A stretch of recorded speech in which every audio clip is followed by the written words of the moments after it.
What up team, Coach Dan here for your Tuesday at home WOD for the custom coaching track. It's Tuesday, September 8th. Today's workout starts with durability. Okay, we've got 5 movements. Each movement's 1 minute. The first movement, up downs, also known as a no push-up burpee, also known as a squat thrust. You put your hands on the ground, you kick your feet out, and you find a lot of tension in a plank, which propels you up. Hands on the ground, tension, up, tension, up. You can't sag when you kick your feet out because you'll lose tension. All right, then you got glute bridge for 1 minute. On your back, belly's tight, gotta crunch those abs, hips up, hips up. We got 1 minute there, okay? Followed by another set of up downs. After that 3rd minute, which is up downs, you have this 4th minute, which is gonna be a pack march. You put your pack on your back and you're marching, right? We got a lot of work coming up. We're just trying to get that started in the hips. Get yourself ready to run 3 miles. That's a lot for a CrossFitter. Your 5th minute is another set of up downs. And now you're really starting to get that engine started. You're really starting to get going. We're moving into the warm up now, which is a 4-minute EMOM. Your odd minutes, hip lift march. Your even minutes, jumping jacks. So here we go, your 1st and your 3rd minute, hip lift march. Your hips are lifted, your abs are tight, and you're marching. Try to keep the hips up, squeeze the bottom.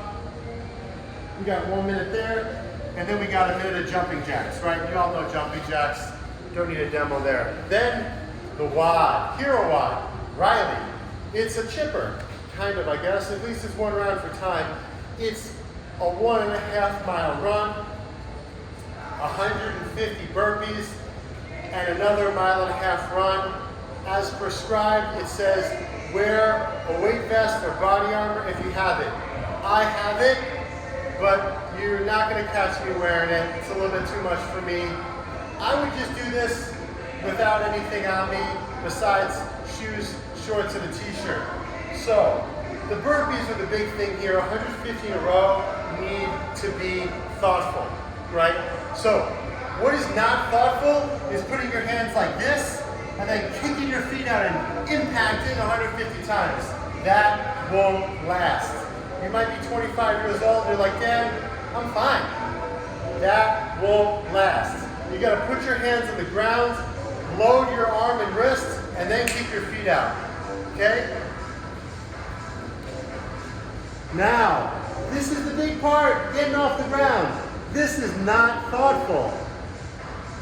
I'm at end range hip extension, and I'm about to ask my hip to close and to turn it to pretty much end range hip flexion.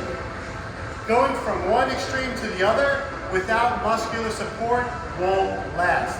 That technique is not good for your low back, especially if you do 150 in a row, because you don't have your belly on. So, coming off the ground, there we go, kneeling push-up. My belly's tight. Now, that kick in, that's fine. That technique's gonna build me up, right? Being thoughtful and sagging in your belly, that's not gonna build you up, that's gonna break you down. So it takes effort, it takes focus, and it takes discipline to do it right 150 times in a row when you're very tired, but I know you can do it, team. Good luck, have fun.